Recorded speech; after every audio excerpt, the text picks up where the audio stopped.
오늘 우리에게 주신 말씀은 출애굽기입니다. 출애굽기 15장 22절에서부터 27절까지. 모세가 홍해에서 이스라엘을 인도하며 그들이 나와서 수르 광야로 들어가서 거기서 사흘 길을 행하였으나 물을 얻지 못하고 마라에 이르렀더니 그곳 물이 써서 마시지 못하겠으므로 그 이름을 마라라 하였더라. 백성이 모세를 대하여 원망하여 가로되 우리가 무엇을 마실까 하며 모세가 여호와께 부르짖었더니 여호와께서 그에게 한 나무를 지시하시니 그 강물에 던짐에 물이 달아졌더라. 거기서 여호와께서 그들을 위하여 법도와 율례를 정하시고 그들을 시험하실세 가라사대 너희가 너희 하나님 나 여호와의 말을 청종하고 나의 보기에 의를 행하며 내 계명에 귀를 기울이며 내 모든 규례를 지키면 내가 애굽 사람에게 내린 모든 질병의 하나도 너희에게 내리지 아니하리니 나는 너희를 치료하는 여호와임이니라. 그들이 엘림에 이르니 거기 물샘 12돌과 종려 70주가 있는지라.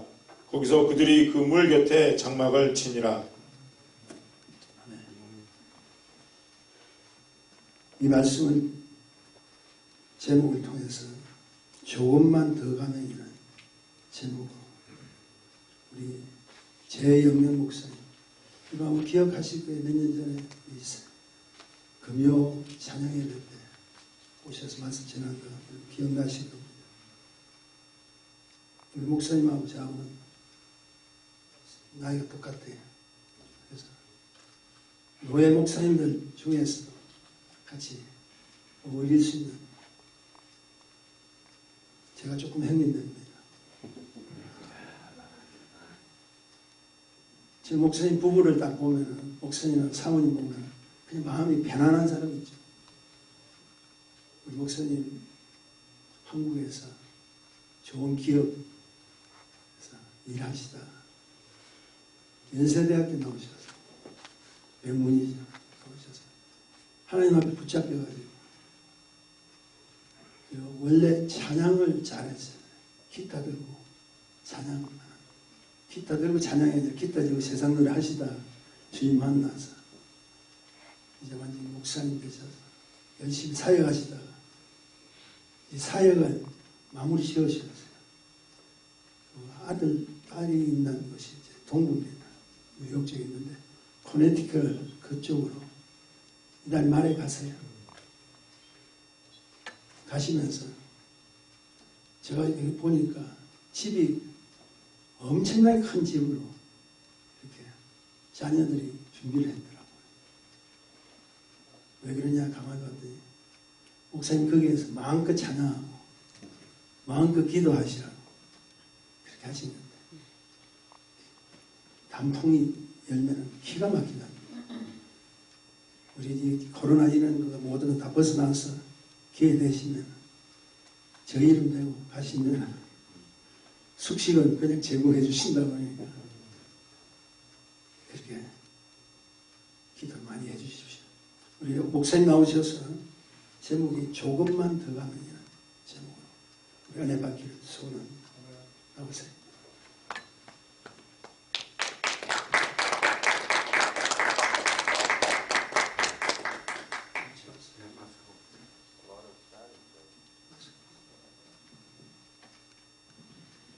마스크를 벗을 수 있는 특권을 줘서 감사합니다. 반갑습니다. 어떻게 편하세요? 제 얼굴 보니까 진짜로? 네.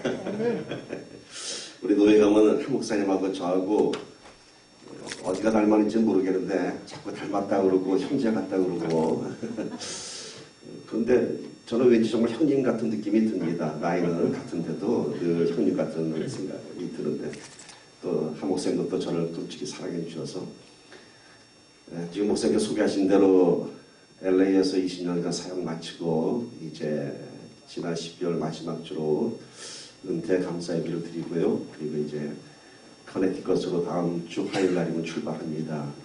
그곳에서 어떤 일이 있을지는 모르겠지만은 수년 전부터 동백에 계시는 많은 분들이 제 목사님 좀 꼭 오셨으면 좋겠다고 하는 분들이 많이 있었는데 글쎄요. 저는 지금 가는 것이 물론 목사님도 큰 집이라고 하셨지만 마치 기도원 같은 마음이 듭니다. 그 집 보니까 밑에 큰 채플이 하나 있더라고요. 그래서 이곳이 하나님께서 인도하시는 곳이구나 싶은 마음이 들었습니다. 커네티컷 기도원으로 갑니다. 아무 때고 한 목사님과 함께 가을에 단풍 보시고 싶으시면 웰컴입니다. 숙식 다 제공합니다. 예, 아주 오래전입니다. 아마 제 기억에 97년 아마 그쯤으로 기억하는데 그 당시 제가 한국에서 전도사로 사역할 때입니다. 그래서 매주 저는 가까운 산에 올라가서 산기도를 자주 했습니다. 살던 집이 분당이었고요. 그 뒤에 보면 산이 있어서 참 기도하기 좋은 처소가 있었습니다.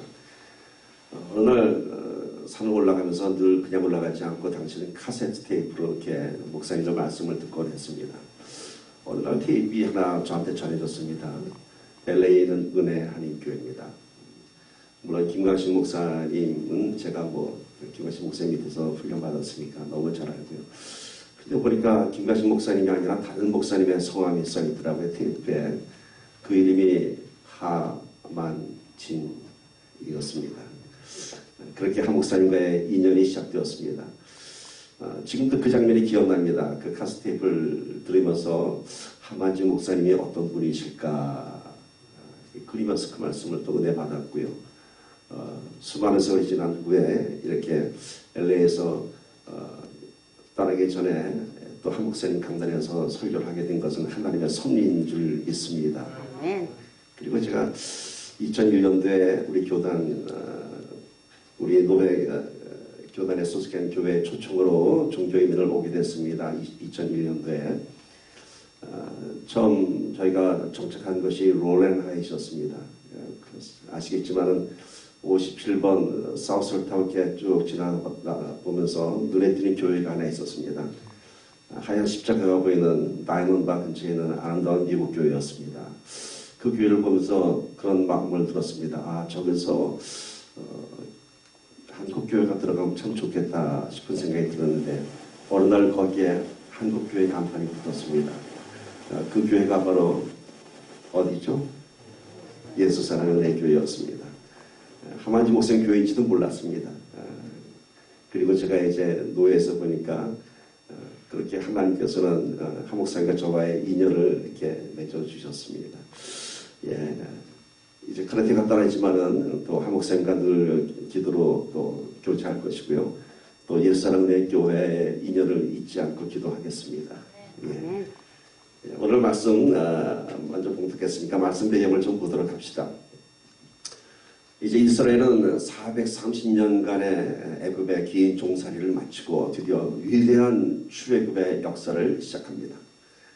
홍해바다를 건넜고요. 드디어 약속의 땅 가나안 땅을 향해서 광야를 이제 들어섰습니다.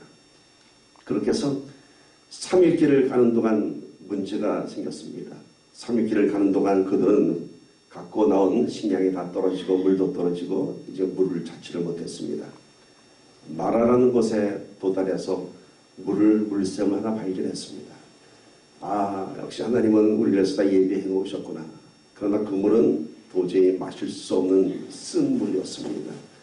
쓴 물이라고 하는 것은 당시 그 광야에는 그 암염 성분이 많이 있는 소금 성분이 많이 있는 토질이 돼갖고 그 고인 물이 쓰고 짜고 마실 수 없는 물이었습니다.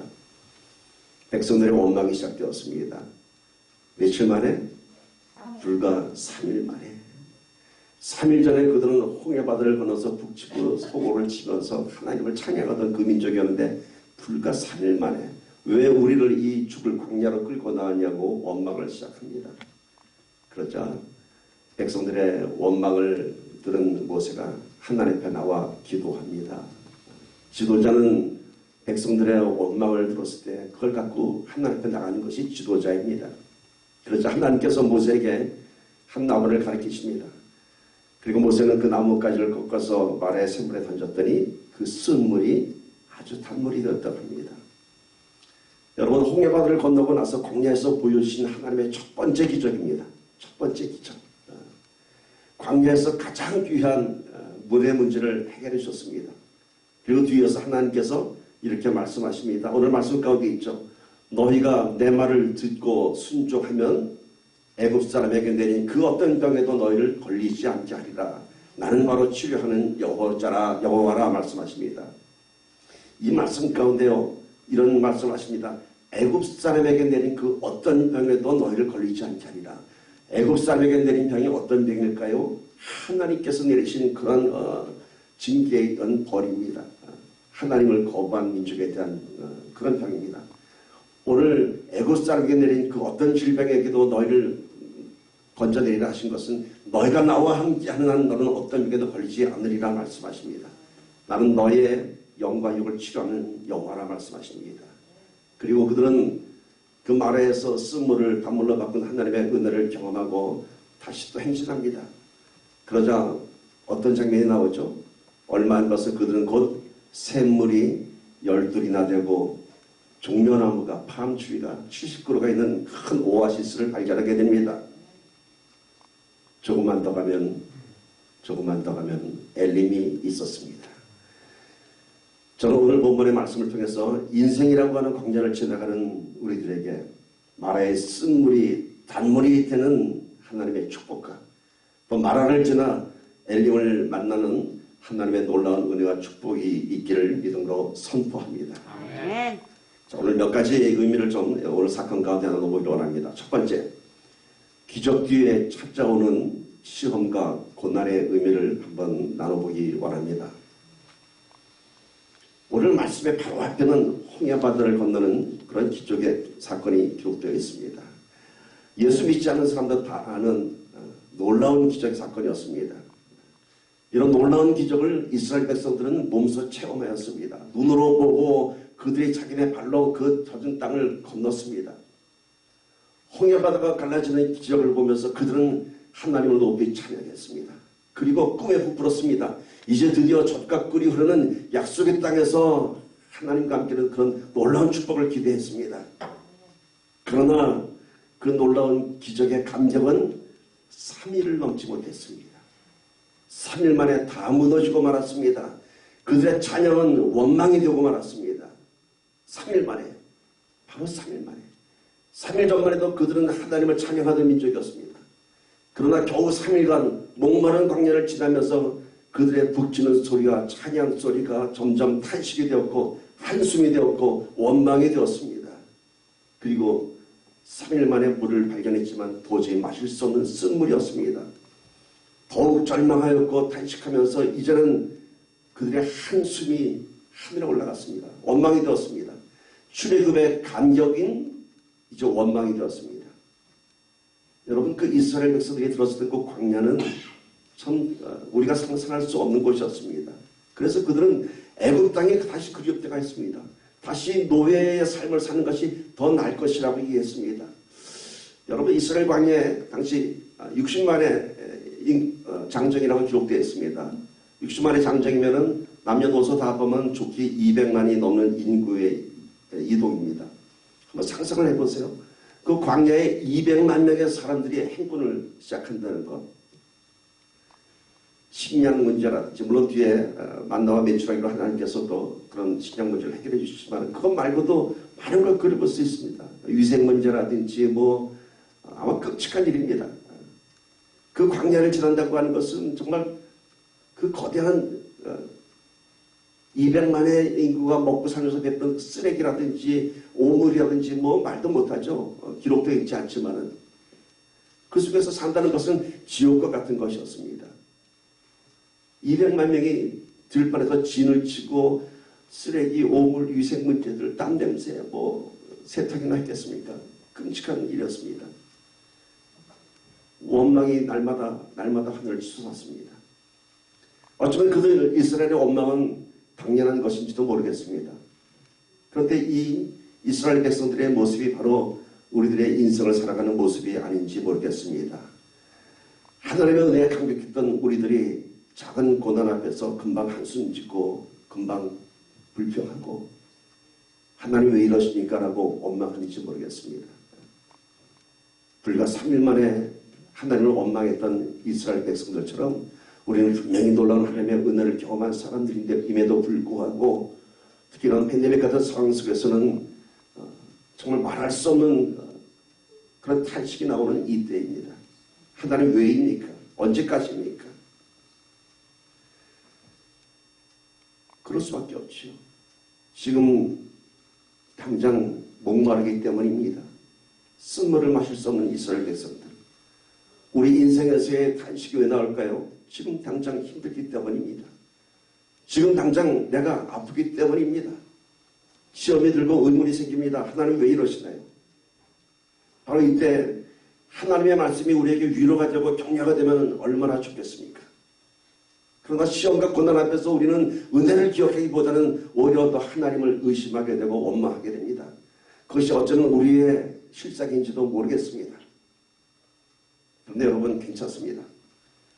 마음껏 의심하고 마음껏 갈등하고 마음껏 원망도 한번 해보십시오. 다윗도 그랬습니다. 다윗도 얼마나 많이 한숨치고 얼마나 많이 원망했습니까? 몸부림쳐 보십시오. 괜찮습니다. 왜냐하면 그것이 우리에게 필요한 고난이고 당연한 믿음의 갈증입니다. 고난의 바닥에 가본 자만이 그 고난의 깊은 의미를 알게 됩니다. 하나님의 말씀이 이 고난의 순간에 목이 마르고 숨이 넘어가는 이 고통의 순간에 힘이 되고 생명이 되기 위해서는 우리에게 그런 고난의 훈련이 필요한 것입니다. 그 은혜가 그냥 오지 않습니다. 요즘 코로나 백신 맞느라고 다들 예약 한 번 받기도 참 힘들죠. 백신을 왜 맞으려고 하죠? 그 백신의 목적은 그 병에 대한 면역력을 갖기 위한 것입니다. 그런데 대부분의 백신은 코로나 백신은 어떠한 과정을 거쳤는지 모르겠는데 실제로 그 병균을 투입해서 그 병을 앓게 하는 것입니다. 그래서 그 병에 대한 면역력을 갖게 하는 것입니다. 고난의 훈련이라고 하는 것은 충분히 그 고통을 경험해야 합니다. 내 한계를 초월하고 반복되는 고통 가운데 비로소 그 고통을 견디고 이겨낼 만한 영적인 힘이 생기는 것입니다. 온실의 화초는 참 아름답습니다. 그러나 밖에 내놓으면 추위와 가뭄을 견디지 못합니다. 야생화는 어느 곳에서도 꽃을 피울 수 있는 강한 생명력이 있습니다. 왜냐하면 이미 추위와 가뭄을 견뎌냈기 때문인 것입니다. 오늘 우리들의 삶 속에 찾아오는 모든 시험과 고난과 연단을 충분히 여러분 맞부닥치십시오. 그리고 오히려 엔조이 하십시오. 엔조이 하는 말이 여러분 마음이 얼마큼 잘일지 모르겠는데 이 겨울에도 캘리포니아 바닷가를 나가보면 서핑 하는 사람들이 있더라고요. 그 추운 겨울에도. 근데 이 사람들이 그 거친 파도에서도 서핑 할 수 있는 이유가 뭔지 아세요? 다 라이프 자켓을 입었기 때문에. 파도에 뒤집어져도 물에 빠지지 않는다는 그런 믿음이 있기 때문인 것이죠. 오늘 우리가 시험의 고난을 엔조이할 수 있는 이유는 그 고난의 바닥에서 언제나 우리를 건져주시는 하나님이 계시기 때문인 것입니다. 구약에 보면 독수리 이야기가 많이 나옵니다. 독수리에 대한 그런 영적인 훈련을 많이 비유하고 있습니다. 독수리의 훈련이 어떤 것인가요? 새끼가 좀 자라면 둥지에서 엄마에게 먹이를 얻어먹던 그 새끼를 어미 독수리가 날개 위에 태우고 올라갑니다. 그리고 몸을 한번 뒤틀고 떨어뜨립니다. 새끼 독수리가 떨어지면서 비명질입니다. 엄마 왜 그러세요? 엄마 왜 그러세요? 왜 날 떨어뜨리세요? 살겠다고 막 발버둥칩니다. 이제 땅바닥에 떨어져 곤두박질해서 죽을 것 같은데 밑에서 날던 저공비에던 아빠 독수리가 다 받아올립니다. 그런 훈련을 계속합니다.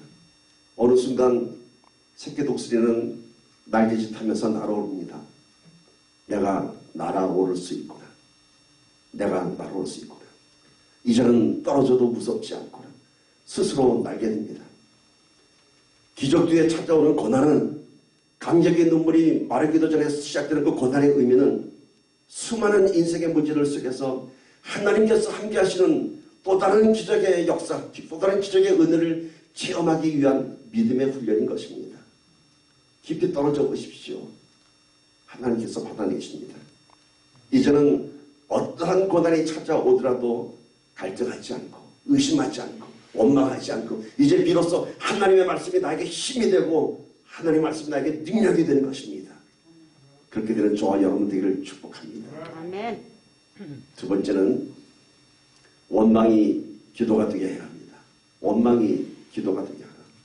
모세는 백성들의 원망 소리를 들으면서 하나님 앞에 나와 간절히 기도했습니다. 성경은 그의 기도하는 모습을 이렇게 기록하고 있습니다. 부르짖어 기도했다라고 합니다. 어떻게 기도했다고요? 부르짖어 기도했습니다. 여러분, 부르짖는 기도에는 능력이 있습니다. 부르짖는 기도에는 하나님의 응답이 있습니다.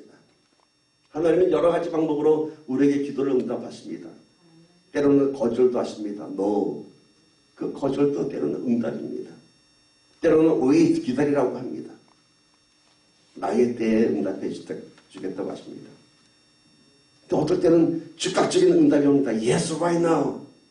그래서 성경에 보니까 즉각적으로 응답된 기도에는 공통점이 있었습니다. 바로 부르짖는 기도였습니다. 히스기야가 이사야 선지자를 통해서 네가 죽을 것이다 라는 하나님의 말씀에 그가 부르짖어 기도했습니다. 그리고 그의 생명은 연장되었습니다. 예레미야서 29장 12절 말씀 봅시다. 너희가 내게 부르짖으며 내게 와서 기도하면 내가 너희들의 기도를 들을 것이요. 언제 듣는다고요? 내게 부르짖으라고 합니다. 내가 듣겠다고 합니다. 그런가 하면은 예레미야서 7장 16절 보면 또 이런 말씀이 있습니다. 그런즉 너는 이 백성을 위하여 기도하지 말라. 그들을 위하여 부르짖어 구하지 말라라고 얘기합니다. 예레미야 선지자의 앞에서는 내가 너희들의 기도를 들으니 부르짖어 기도하라라고 얘기하는데 이제는 오히려 그 백성을 위해서 기도하지 말라. 그런데 부르짖어 기도하지 말라고 얘기합니다. 왜냐하면 이제 이스라엘 백성들에게 심판을 내려야 할 하나님이 너희들이 부르짖어 기도하면은 내가 그 기도를 거부할 수 없다는 것입니다. 그러니까 부르짖어 기도하지 말라는 거예요. 내가 이 백성을 심판해야 할 텐데 예레미야 부르짖어 기도하지 마. 좀 바꿔서 얘기하면 나 마음이 약해져. 네가 부르짖어 기도하면 내가 거부할 수가 없어.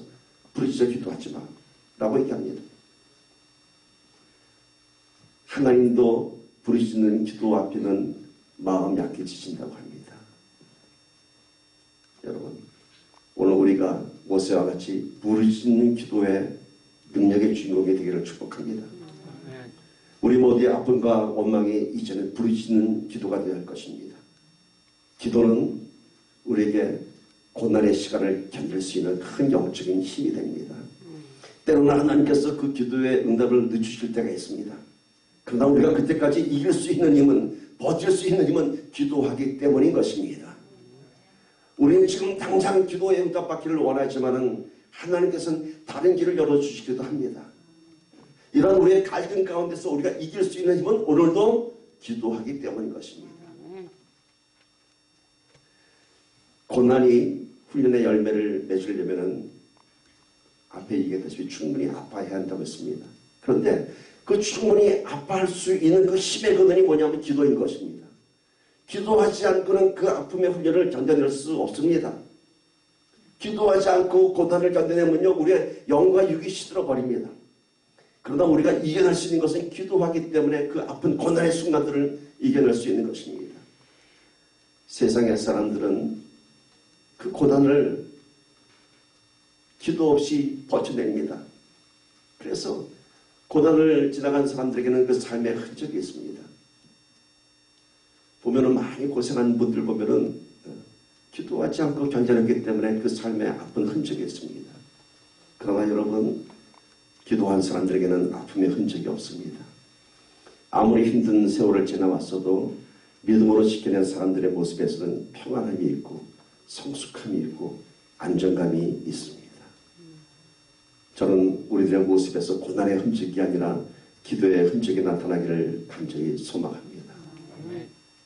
이런 모세의 기도는 또 다른 기적을 만들었습니다. 홍해바다의 기적 뒤에 찾아왔던 그 고난 가운데 그 원망을 모세는 기도를 통해서 기적을 만들어냈습니다. 세 번째 오늘 본문 말씀이 주는 주제는 기도와 말씀의 순종으로 고난을 통과하라. 모세의 기도에 하나님은 응답하셨습니다. 모세의 기도에 하나님은 나무를 가리키셨습니다. 그리고 모세가 그 나뭇가지를 물에 담그자 그 쓴물이 단물이 되었습니다. 그리고 하나님께서는 아까 말씀하셨던 내가 너의 치료하는 여호와이라 말씀하셨습니다. 출애굽기 15장 25절 26절 다시 봅시다. 말의 쓴물을 단물로 바꾸고 난 다음에 이렇게 말씀하셨습니다. 여호와께서 그들을 위하여 법도와 율례를 정하시고 그들을 시험하실세 이르시되 너희가 너희 하나님 나 여호와의 말을 들어 순종하고 내가 보기에 의를 행하며 내 계명에 귀를 기울이며 내 모든 규례를 지키면 아직은 모세에게 율법과 계명을 주시지 아니한 때입니다. 하나님께서 쓴물을 단물로 만드는 기적을 보이시고 이제 너희가 내 모든 규례를 지키면 이라고 앞으로 주어질 말씀을 얘기하십니다. 내 말씀에 순종하라고 말씀하십니다. 그리하면 너희가 지나갈 광야에 쓴물이 단물이 될 것이요 너희들 가는 길에 물이 마르지 않을 것이요 어떤 방에서든지 내가 너희를 지켜낼 것이라 말씀하십니다. 모세가 던진 나뭇가지는 하나님의 말씀에 순종하는 것을 의미합니다. 그 나뭇가지의 능력이 있었던 것이 아닙니다. 그 말씀에 순종했을 때 능력이 나타난 것입니다. 그 후로 마라의 쓴물에 아마 수많은 사람들이 나뭇가지를 던져봤을지도 모르겠습니다. 쓴물이 단물이 되지 않았을 것입니다. 하나님의 말씀의 능력이 있는 것이지 나뭇가지의 능력이 있었던 것은 아닙니다. 하나님의 말씀이 우리 삶 속에 들어오면 말씀에 순종해서 살면 우리 광야 같은 인생의 쓴물이 단물로 변해질 것입니다. 쓴물이 단물이 된 것은 여러분 그 물의 본질이 변한 것입니다. 마실 수 있는 물이 되었습니다. 죽어있는 물이 살아있는 물이 되었습니다. 오늘 우리 삶에 하나님의 말씀이 들어오면은 마치 마라의 생물의 나뭇가지를 넣었을 때 물이 바뀐 것처럼 우리의 영적인 본질이 바뀝니다. 말씀이 들어오면 내 삶이 바뀝니다. 말씀이 들어오면 내 기도가 바뀝니다. 세상의 종노릇하면서 살던 우리가 이제는 세상을 다스리는 하나님의 자녀가 될 것입니다. 하나님은 우리의 본질을 바꿔놓으셨습니다. 그 말씀을 순종할 때 예수님께서 이 땅에 오셔서 보인 첫 번째 기적이 뭐죠? 가나의 혼인잔치에서 물을 포도주로 바꾸셨습니다. 그 첫 번째 기적의 의미가 뭔가요? 물을 생명 있는 포도주 예수님의 피로 바꾸셨습니다. 본질을 바꿔놓으셨습니다. 오늘 우리가 신앙인이라고 하는 것은 우리의 본질이 변해야 하는 것입니다. 어떻게 변한다고요? 말씀으로 변하는 것입니다. 하나님의 말씀이 내 삶 속에 들어올 때 내 신분이 바뀌고 내 본질이 바뀌는 것입니다. 이렇게 우리의 삶 속에 하나님의 말씀이 들어오면 비로소 내 영혼이 치유됩니다. 하나님의 자녀가 될 때는요, 그냥 신분만 바뀌는 것이 아니라 내 영혼이 치유됩니다. 지나간 인생 속에 쓴 뿌리들이 치유가 되고 우리의 부끄러웠던 과거의 기억들이 수치스러운 기억이 아니라 감추고 싶은 기억이 아니라 오히려 쓴물이 단물이 되어서 하나님을 증거하는 영광의 상처가 될 것입니다. 나를 치유하는 하나님이시기 때문인 것입니다. 우리는 저마다 지나온 삶을 돌아보면서 저도 마찬가지지만 참 부끄러웠던 인생의 순간들이 참 많이 있습니다. 감추고 싶은 순간들도 많이 있습니다. 그러나 하나님 말씀이 내 안에 들어오면 그 모든 것이 내 지나간 과거의 아픈 이야기들이 아니라 영광의 상처가 될 줄 믿습니다. 그것을 드러내면서 하나님의 영광이 드러날 줄 믿습니다. 이렇게 고난을 통해서 비로소 우리는 말씀의 능력, 말씀의 은혜를 경험하게 됩니다. 고난의 때에 예전에는 전혀 위로가 되지 않고 오히려 시험과 갈등의 대상이었던 하나님의 말씀이 이제는 내 삶의 생명이 됩니다. 내 인생의 아픈 쓴물들을 다 단물로 바꿔주십니다. 여러분, 똑같은 말씀인데 언제는 전혀 감동이 없고 언제는 그 말씀이 역사하는 것일까요? 언제는 고난 한가운데서 아무리 하나님 말씀 들여다봐도 전혀 마음에 감동이 있는데 언젠가 다시 보면 그 말씀 때문에 내가 살아나는 그런 경험을 하게 됩니다. 무슨 차이일까요? 똑같은 말씀인데 바로 고난을 통과한 자와 고난을 통과하지 못한 자의 차이입니다. 고난을 통과하지 못한 자는 말씀이 들어오지 않습니다. 고난이 더 크기 때문인 것입니다. 그러나 고난을 통과한 자는 그 말씀이 생명이 되는 것입니다. 고난을 통과한 자는 그 모든 시험을 이해할 수 있습니다. 하나님의 뜻을 깨달을 수 있습니다. 고난에 통과한 자는 말씀에 순종할 줄 압니다. 하나님의 말씀에 순종하면 이제 그 고난의 의미를 깨닫게 됩니다. 거꾸로 우리가 하나님을 이해하려면 말씀에 순종해야 합니다. 말씀에 순종하면 하나님을 이해할 수 있습니다. 거꾸로 하나님을 이해하려면 먼저 말씀에 순종해야 합니다. 비로소 하나님의 뜻을 깨닫게 되는 것입니다. 출애굽의 과정에서 이제 광야에 나온 지 3일밖에 안 되는 이 이스라엘 백성들은 지금까지 하나님의 기적만 보았지 고난을 경험하지 못했습니다. 그러나 모세는 양측의 목자로 광야에서 40년을 사는 동안 이미 고난을 경험했습니다. 그는 이미 고난을 통과한 자요, 고난 가운데 하나님의 은혜를 경험해본 사람입니다. 이스라엘 백성들은 광야의 고난을 이해하지 못했지만 모세는 이 모든 광야의 고난의 의미를 알 수 있었습니다. 사랑하는 여러분, 결코 신앙생활에는 기적만이 있지 않습니다. 고난도 있고요, 아픔도 있고 외로움도 있습니다. 우리 인생살이라는 것이 피해갈 수 없는 그런 통과해야 할 훈련의 광야인 것입니다. 가나안 땅은 그냥 들어가진 것이 아닙니다. 광야를 지나서 들어갔습니다. 오늘 우리가 하나님의 말씀으로 고난을 통과하는 믿음의 사람이 되기를 축복합니다. 이스라엘 백성들은 사흘 동안 물을 찾지 못하자 원망하였습니다. 원망한다는 것은 뭔가요? 아직 살아있다는 증거입니다. 죽은 사람은 목마름도 없고 배고픔도 없고 고통도 없습니다. 만약 우리가 말씀에 대한 갈증이 없다면 사흘이 지나도록 말씀을 보지도 않고 듣지도 않았는데 아무렇지도 않다면, 아무런 하나님에 대한 갈망을 느끼지 않는다면, 영적인 갈증이 없다면 우리는 영적으로 죽어 있는 것입니다. 영적으로 살아있는 사람은 하나님의 말씀에 대한 목마름이 있습니다. 사랑하는 연인에게서 3일 동안 아무런 연락이 없으면 그건 뭔가 문제가 있는 것입니다. 사흘간 연락이 없는데 그런데 아무렇지도 않다면 그건 사랑하지 않는 것입니다. 여러분, 과연 나는 하나님을 사랑하는 사람인가? 하나님의 말씀에 갈망하는 사람인가 생각해 보기를 바랍니다. 어쩌면 3일이 아니라 30일이 지나도 아무렇지도 않은 사람이 얼마나 많은지 모르겠습니다. 나는 지금 이 순간 영적으로 살아있는가 다시 한번 생각해 보기를 바랍니다. 우리 안에 영적인 갈증이 시작된다면 우리에게 소망이 있습니다. 아직 살아있기 때문인 것입니다. 이제 네 번째, 드디어 마라의 쓴물이 단물이 되었습니다. 쓴물을 단물로 바꿔서 마시게 하셨습니다. 하나님께서는 말씀으로 유일하고 경험만 하시는 분이 아니라 실제로 목마른 자에게 물을 마시게 하는 것입니다. 배고픈 자에게 빵을 주시고 병든 자를 고치시는 하나님이십니다. 이 고난의 광야를 그냥 내 말씀만 받고 위로하면서 지나가 그런 하나님이 아니라 실제적인 문제들을 해결해 주십니다. 여러분, 하나님의 기적은 멀리 있는 것이 아닙니다. 실제적인 우리의 문제들을 하나님께서 해결해 주십니다.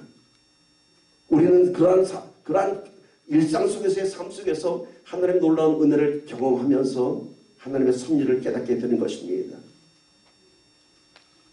쓴물이 단물이 된 것 기적입니다. 우리 삶을 돌아보면서 오늘 우리에게 얼마나 많은 기적이 있는지 여러분 알고 계십니까? 이 자리에 앉아있는 것도 기적 아닙니까, 여러분?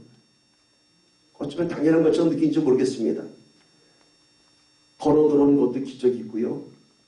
이 자리에 앉아서 찬양할 수 있는 것도 기적입니다. 우리가 하나님께서 허락하신 그 모든 은혜들을 그냥 상식으로 생각한다면 하나님의 기적을 우리는 경험하지 못할 것입니다. 제가 오래전 한국에서 사역할 때 경험했던 일입니다. 어떤 분이 그 집회에 말기 폐암 환자가 돼서 들어오셨습니다. 정말 얼굴을 보니까 그분은 오래 못 살 것 같더라고요. 그때 우리가 모두 됐을 때 놀라운 하나님의 기적이 나타났습니다. 그가 기도를 받고 얼굴에 해가 지빈다는 것을 경험했습니다. 우리 모두가. 그리고 그분은 얼마 후에 폐에서 모든 암 조직이 사라졌다는 그런 진단 결과를 받았습니다. 그리고 그분은 엑스레이를 들고 다니면서 간증하였습니다. Before, after. 옛날에 내 폐의 사진입니다. 이렇게 암덩어리가 있습니다. 하나님께 치료하시고 이렇게 깨끗해졌습니다. 이렇게 해서 그분은 하나님을 증거하면서 살았습니다.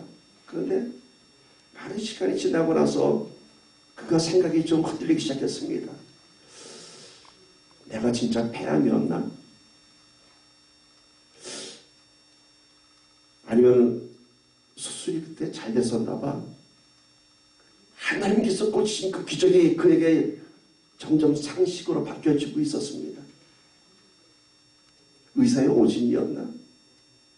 그러면서 그는 스스로 병원을 찾아가서 다시 진단을 받기 시작했고 스스로 불안해서 항암 치료를 다시 시작했습니다. 그리고 얼마 지나지 않아서 세상을 떠났습니다. 여러분, 하나님의 기적을 상식으로 해석하는 순간 하나님의 기적은 사라지는 것입니다. 내 삶 속에서 역사하신 하나님의 은혜, 하나님의 기적을 끝까지 붙잡아야 하는 것입니다. 그런데 그 놀라운 하나님의 은혜를 어쩌다가 우연히 이러한 불신으로 버리지 말고 끝까지 믿음으로 지키십시오. 하나님께서 끝까지 기적을 지키실 것입니다. 이 코로나 사태에서 우리가 이렇게 앉아서 예배드릴 수 있다는 건 놀라운 하나님의 기적입니다. 우연한 일 아닙니다. 그 기적을 찬양하십시오. 근데 그 기적이 계속될 것입니다. 그런데 왜 사람들은 기적을 기적으로 해석하지 않습니까? 왜 기적을 기적으로 받아들이지 않습니까? 왜 아까 그 폐암 환자는 끝까지 하나님을 찬양하지 못하고 자꾸만 엉뚱한 생각을 했을까요? 왜 그런지 아세요? 아무리 생각해도 있을 수 없는 일이거든요. 아무리 생각해도 하나님의 기적을 이해할 수 없거든요. 그래서 마음에 자꾸만 상식적인 생각이 자리 잡게 됩니다. 그때 하나님의 기적은, 하나님의 은혜는 떠나는 것입니다.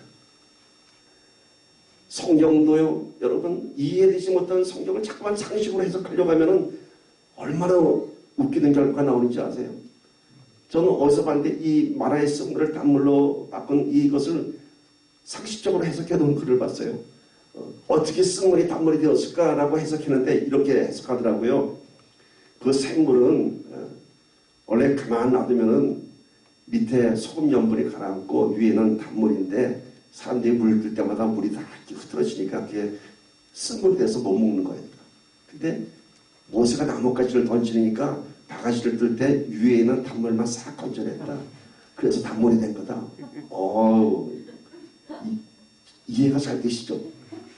얼마나 그럴듯한 얘기입니까, 여러분? 그런데 과학적으로 얘기하면요, 소금물은 위에 단물과 쓴물로 분리되지 않습니다. 간혹 여러분 소금이 가라앉는 거 보죠? 그거는 위에도 다 소금물인데 소금이 너무 많아서 가라앉는 것이지 위에는 단물이고 밑에는 짠물. 그렇게 갈아놓는 것이 더 큰 기적입니다. 그렇게 하니까 더 기적이에요. 여러분, 믿음은 불가능한 것을 가능하다고 믿는 것입니다.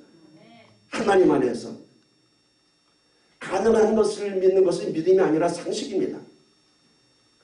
믿음 안에서는 오히려 기적이 상식이 됩니다. 여러분, 부르짖어 기도할 때에 하나님의 놀라운 기적이 우리의 상식이 될 줄 믿습니다. 다섯 번째, 오늘 마지막 메시지입니다. 마라의 쓴물 뒤에는 엘림의 축복이 기다리고 있습니다. 마라에서 쓴물을 단물로 바꾸는 은혜를 경험한 이들이 얼마 안 가서 엘림이라고 하는 오아시스를 만나게 됩니다. 그런데 제가 자료를 찾아봤더니요, 마라에서 엘림까지는 얼마만한 거리인지 아세요, 여러분? 불과 5마일입니다. 5마일. 8km. 걸어서 2시간이면 갈 수 있는 거리입니다. 걸어서 2시간만 가면은 엘림이 나오는데, 엘림이 어떤 곳이라고요? 물이 솟는 샘이 12이나 있고 종려나무가 70그루가 있다고 합니다. 이스라엘 사람들이 그곳에 갔을 때 어땠을까요? 오 마이 갓, 탄성을 질렀을 것이에요. 어떤 탄성? 조금만 더 견딜 걸. 원망하지 말고 조금만 더 견디고 여기까지 왔을 걸. 이렇게 큰 엘림인데 우리가 마라에서 그 씀을 먹고 하나님을 원망했구나. 우리가 조금만 더 가면 됐을 걸. 오늘 말씀 제목이 뭐죠? 조금만 더 가면. 조금만 더 가면. 여러분 이런 경험들 없으신가요? 저는 이런 경험을 좀 많이 했습니다. 예전에 이제 한국에서 이제 지방 집회를 가거나 그러면 이제 돌아오는 길에 차 운전하고 오는데 요즘 한국의 식당들이 굉장히 많지만 예전에는 그렇게 많지 않았습니다. 그래서 허름한 식당 하나 찾아가서 그냥 여기서 먹고 가야겠다. 뭐 이제 더 이상 식당이 나올 것 같지도 않고 그래서 거기서 그냥 저 대충 길을 떼고 탁 하는데 커브길 하나 들어왔더니 맛집들이 계속 나오는 거예요. 맛집들이. 여기 LA도 그렇더라고요. 가다가 뭐 가스 스테이션 여기밖에 없을 것 같아 해서 비싼 가스를 그냥 더 안 넣을까 봐 돌아서 가득 넣고 갔더니 커브길 하나 탁 들어왔더니 더 싼 가스가 계속 나오는 거예요. 막. 조금만 더 가면 될 것을. 마라에서 겨우 목을 죽이고 다시 장막을 고 행군을 시작해서 커브길 돌자마자 엘림이 나왔습니다. 조금만 더 갔더니. 사랑하는 여러분, 지금 목이 마르십니까? 지금 견디기 힘든 고난 속에 있습니까? 마지막 깊은 수렁에까지 떨어졌습니까? 조금만 더 갑시다. 커브길만 돌아가면은 우리 인생의 엘림이 기다리고 있습니다. 그래도 지금 당장 견디기 힘들기 때문에 하나님께서는 마라의 쓴물도 단물로 바꿔줄 것입니다. 그러나 그것으로 만족할 하나님이 아닙니다. 엘림이 기다리고 있는 것입니다. 마라의 쓴물을 단물로 바꾼 것은 기도입니다. 마라의 쓴물을 단물로 바꾼 것은 순종입니다. 겨우 하루하루 버티게 하는 하나님을 이해할 수 없으니까 여러분, 겨우 목을 죽일 만큼만 주시는 하나님이 째째하다고 생각하십니까? 조금만 더 가봅시다 여러분. 커브길만 한번 돌아가 봅시다. 오늘 제목을 커브길만 돌아가면으로 바꿀 걸 그랬나 봐요. 왜냐하면 커브길은 보이지 않잖아요. 앞이 안 보이니까. 분명 엘림의 축복이 우리를 기다리고 있습니다. 그날까지 오늘의 선물을 기도와 순종으로 단물로 바꾸며 고난을 통과하는 믿음의 사람이 되기를 주님 이름으로 축원합니다. 아멘. 말씀을 마치면서 진정한 엘림의 의미를 하나 더 던져보고 싶습니다. 어쩌면 그 긴 인생 달려가면서도 엘림을 경험하지 못할 수도 있습니다. 광야 같은 인생길. 그러나 여러분, 그 길을 지나면 상상도 못할 나라가 기다리고 있습니다. 아멘. 이 땅에 어떤 언어로도 표현할 수 없는 아름다운 나라, 영원한 나라가 있습니다. 저는 언젠가 그런 놀라운 나라를 봤습니다. 찬양이 넘쳐나는데 이 세상에서 들어보지도 못했던 아름다운 찬양이 넘치는데 그 안에서 하나님의 임재를 경험하면서 저는 얼마나 눈물을 흘렸는지 모릅니다.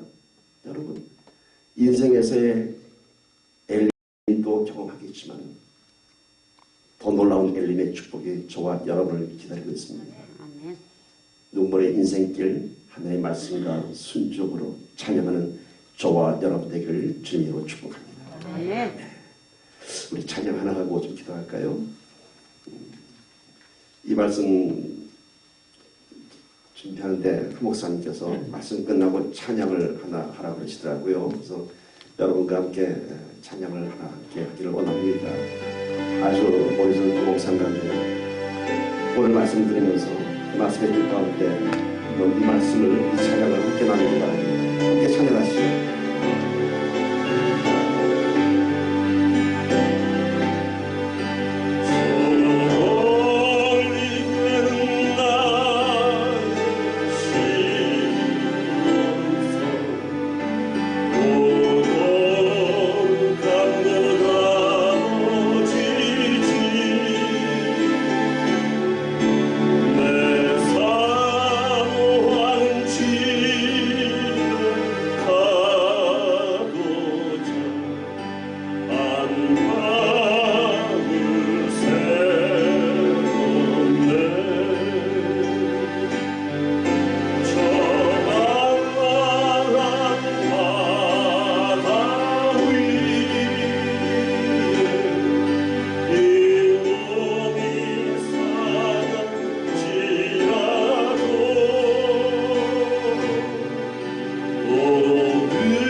가득한 나의 가득한 나의 갈길 가다고 저 동산에서 편히 쉴 때 내 고생한 모든 일들을 주께서 하시니 힘들이나 사망해서 이 몸이 떠날지라도 오늘 주 예수 날 사랑하사 날 지켜주시 날 지켜주시니